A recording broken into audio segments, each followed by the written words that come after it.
আসসালামু আলাইকুম। আজকে আমরা শিখব অবতল দর্পণ আঁকার দ্বিতীয় শর্ত।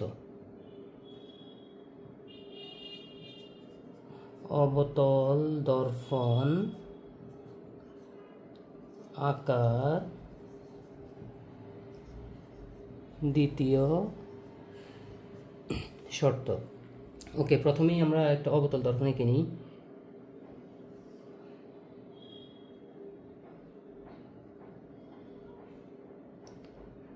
দর্পণের নাম এম প্রাইম, বক্রতার কেন্দ্র সি, প্রধান ফোকাস এফ, ফি হচ্ছে গিয়ে মেরু। ওকে, তাহলে শর্তটা কি?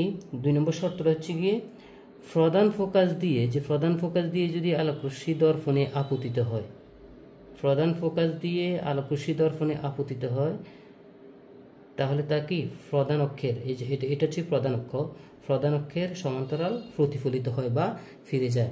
আমি আবার বলছি যে প্রধান ফোকাস দিয়ে আলোকরশ্মি যদি দর্পণে আপতিত হয়, তা প্রধান অক্ষের সমান্তরাল প্রতিফলিত হয় বা ফিরে যায়। প্রধান ফোকাস দিয়ে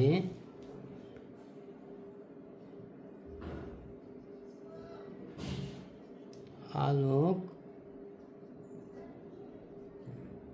রশ্মি আপতিত হলে তা প্রধান অক্ষের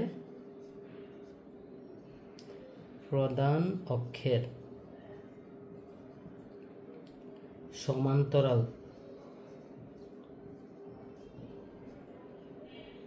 প্রতিফলিত